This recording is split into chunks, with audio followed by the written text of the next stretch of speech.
Thank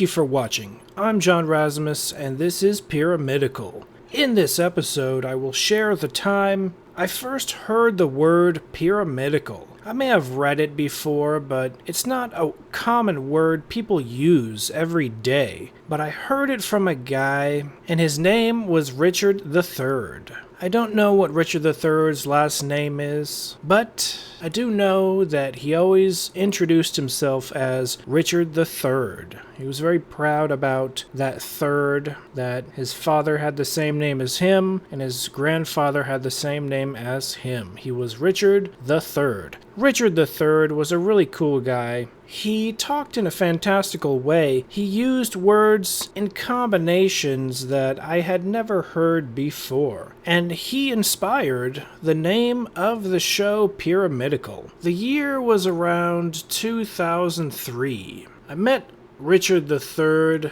I can't remember the exact phrases and words that he used, but to give my best recollection impression of the type of things he would say, he said stuff like, the circumference of the spherical, pyramidical, hexagonal directions of the obtuse dimensions, superseding the foreground of the background of the previous, of the before and after, to and fro, up and down, hexagonal, spherical, pyramidical. He was real big into shapes. That's how he talked. And I didn't ever ask him, what are you talking about? I just sat back and I thought it was interesting. And after talking with him, he introduced us to his friend. And his friend was just sitting there on a bench. And he introduced his friend by saying, this guy, he is a genius with computers. And I'll never forget the guy's response. The guy said, I only know how to work a printer. I only know how to work a printer. Anyway, you had to be there. It was hilarious. So then I shake Richard III's hand. And as I'm shaking his hand, I get a jolt of electricity. A jolt of electricity went through his hand to my hand. I didn't know what it was until about a minute later, while he was saying goodbye, maybe he was waving, whatever the case may be, I caught a glimpse of the hand that shook me. And his index finger, the top part of it, was chopped off and healed. He had pretty much half of a finger on his pointing index finger, and I had no idea. I didn't notice this during any of the time when he was talking. I didn't notice this when I was shaking his hand. I only noticed it as I was leaving, and I was like, whoa. When I shook his hand, the exact location where I got the shock was where his index finger would have been. So I actually felt the spirit, the ghost limb, the phantom limb. I'm sure you've heard of phantom limb syndrome, where someone gets part of their body chopped off and they can still feel it for a while. And scientists say it's just the brain trying to get used to the new part of the body. And I'm sure that is part of it. Of course, the brain has to adapt. But I felt this guy's spirit finger, and it felt like a shock of electricity. All right. I had zero knowledge that he didn't have a full index finger, but I felt his index finger. It's almost as if his index finger went through my hand and shocked me, because his index finger was just shaking my hand as it would have done if it were fully whole. So I believe this is a super rare phenomenon. It's only happened to me once, this one time. So I don't have any other examples, but I'm sure people with phantom limbs could tell me many stories of how it's happened to them or people they've interacted with. If you've ever heard of this, feel free to leave a comment and let me know of any stories concerning this. It was a very strange event. So perhaps that phantom limb, I actually felt the ghost of his finger shock me. And what did it feel like? It felt very shocking. One time I was plugging in Christmas lights and it was a little bit wet outside and it was just damp on the lights. And I plugged them in and I got a shock of electricity because for a few seconds there, the current went through my hand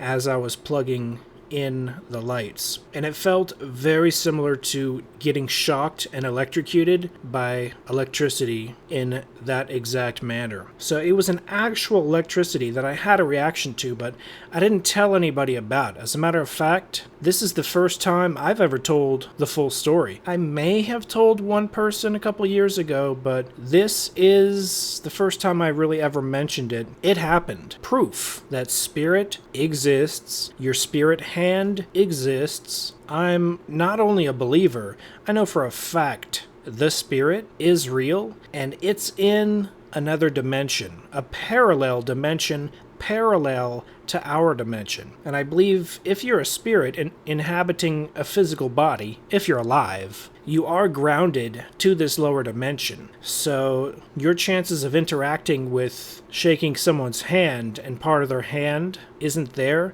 and feeling that electricity of their spirit, that's probably a lot more likely than interacting with a dead person's spirit. Because when you're dead, I believe you are transferred upwards to a higher dimension. That's still parallel, but a lot harder to communicate with because clearly there is not an extreme amount of communication taking place between the dimensions. Not on that type of level. I just wanted to share that. Richard III is the one who mentioned pyramidal out of all the crazy words he threw out there as he was talking about different subjects. I think he may have even thrown out sphinx, psychic, crystal, spherical, hexagonical, pyramidal. Pyramidal is the word that really jumped out. I was like, yeah, pyramidal. That's a pretty cool word. And I looked it up. And I was like, yeah, that's a real word, all right. Very few people use it. Pyramidal, the definition is basically a pyramid-like object. A pyramid-like object, like a triangular pyramid-like object, but it also means, despite what the definition on the different dictionary pages will tell you, it also means mystery, sphinx, enigma,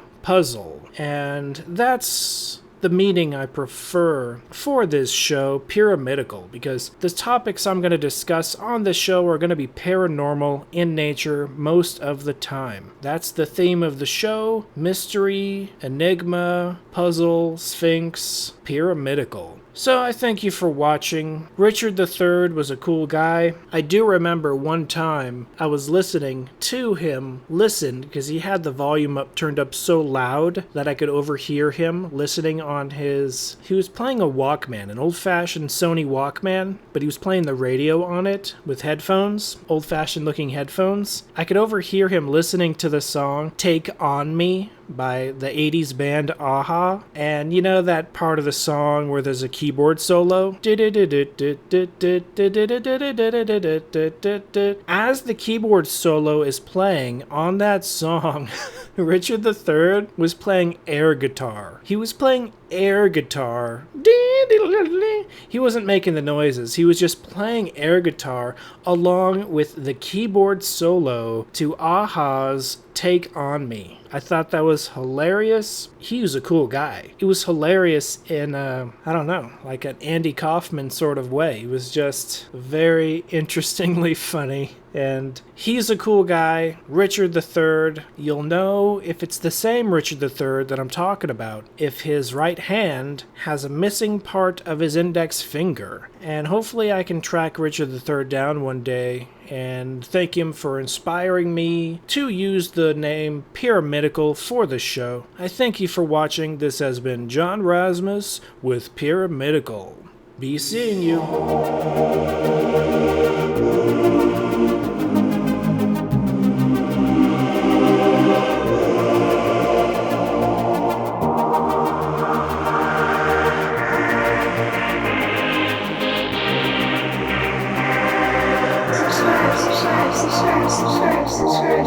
Subscribe.